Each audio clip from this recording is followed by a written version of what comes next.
Benvenuti al punto, benvenuti a Telefriuli e benvenuto al sindaco di Casarsa della Delizia, Colussi, Claudio. Claudio. Bene, allora caro sindaco, grazie per la disponibilità. Naturalmente possiamo fare un primo bilancio in questi 4-5 mesi, no, di mandato.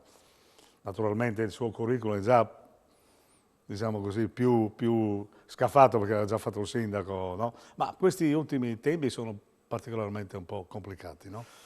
Beh, sì, mi aiuta molto l'esperienza, avendo fatto questo del terzo mandato. Ha Per fatto cui anche segretario ho comunale, fatto il quindi segretario sa comunale come fino funziona. per 43 anni, fino a gennaio. Sono in pensione, ancora non ho capito come funziona la pensione, non ho mai avuto tempo, ma a parte questo, devo dire che io ho accettato veramente di ricandidarmi proprio per amore del mio paese, per mettere a disposizione la mia esperienza e anche per avere qualche giovane a fianco, perché a loro dico sempre che il futuro non sono certamente io per il governo, ma Però c'è un sono po' di loro. difficoltà, no? C'è Trovare. difficoltà veramente, io ho avuto difficoltà durante la campagna elettorale anche a trovare dei giovani disponibili, nel senso che alla fine ho trovato qualcuno, ma ne ho contattati veramente molti, ma per motivi di studio oppure perché non erano ancora pronti ad affrontare questa avventura, tra virgolette, Comunque sono mi hanno sempre delle detto, "Beh, responsabilità, no? comunque ci sono delle responsabilità,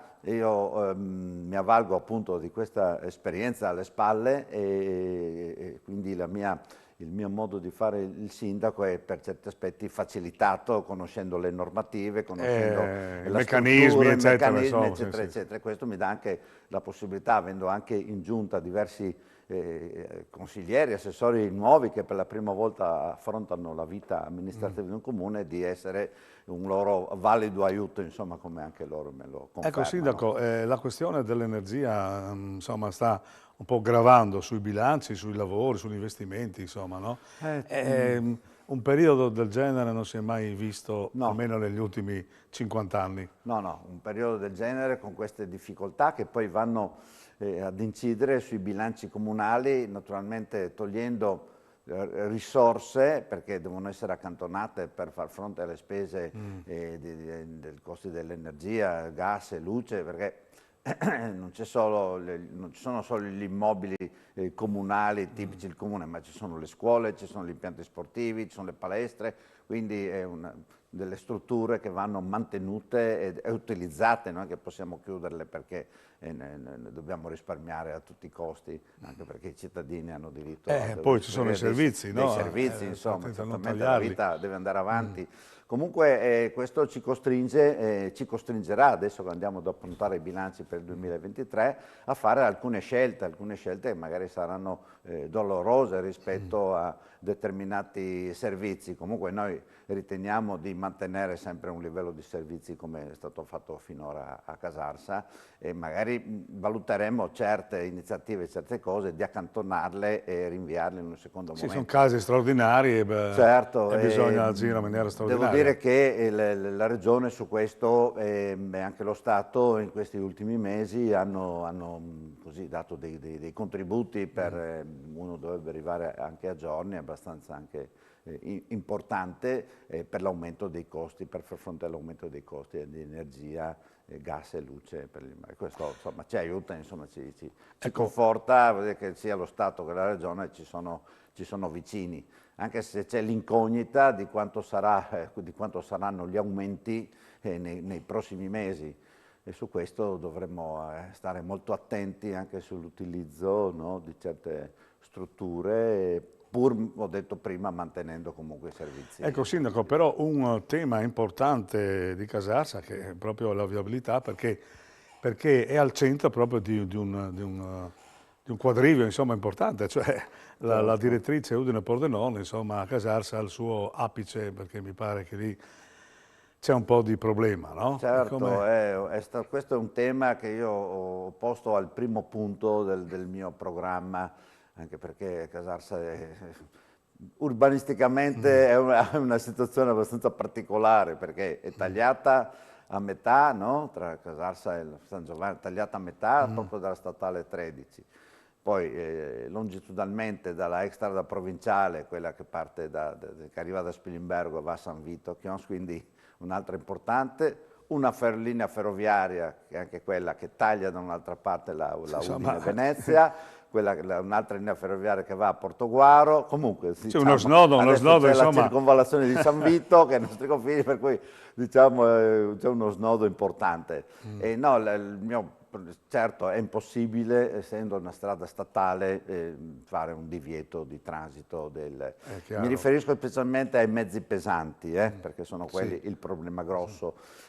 Ma comunque su questo tema ho già avuto degli incontri con l'ex assessore regionale Pizzimenti, ora senatore, e mi sono trovato proprio i primi giorni, anche durante la campagna elettorale, affrontando questo tema.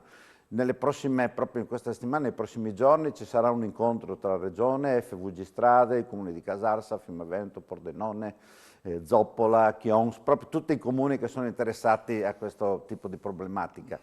Io ho delle idee, ma per diciamo, alleggerire il traffico pesante, perché io ho avuto un'esperienza per un anno di lavorare vicino a Palmanova e mi accorgevo alla sera quando rientravo a Casarsa che molti camion uscivano dall'autostrada a Palmanova, me li trovavo davanti per tutta la Napoleonica e per tutta la statale 13, qualche volta ho detto ma dove vanno a finire? Quindi entravano alla rotonda di Cimpello per riprendere l'autostrada. Quindi praticamente è un passaggio che genera un ingorgo automatico. Esatto, insomma, per cui c'è la possibilità a Casarsa, dopo il ponte al tagliamento verso Pordenone, di indirizzare questo traffico pesante che arriva specialmente il martedì quando si riaprono un po' anche i traffici, che arriva sia dall'Austria, che arriva proprio fuori e escono anche dal casello di Palmanova, anche perché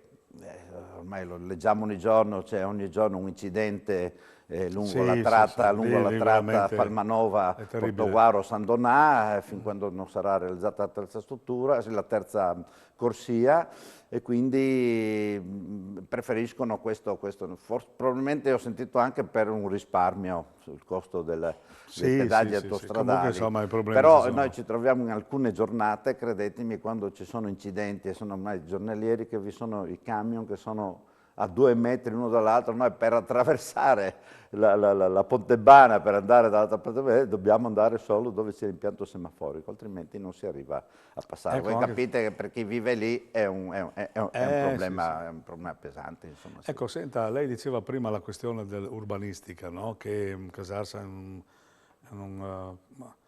posto un po' particolare. Ecco, dal punto di vista del PRG fate dei correttivi, perché è anche residenziale, no? Molto residenziale. Certo, residenziale sì, perché abbiamo un tempo, Casarsa aveva, ci sono ancora le strutture, però sono abbandonate, una caserma militare che lì era un punto di riferimento. Erano pensate 5.000 militari, dopo la Cecchignola di Roma è la caserma più grande d'Italia. Ora è stanziato il reggimento lì dell'Averigel, che è dell'aviazione militare dell'esercito, dove adesso si stanno facendo diverse opere.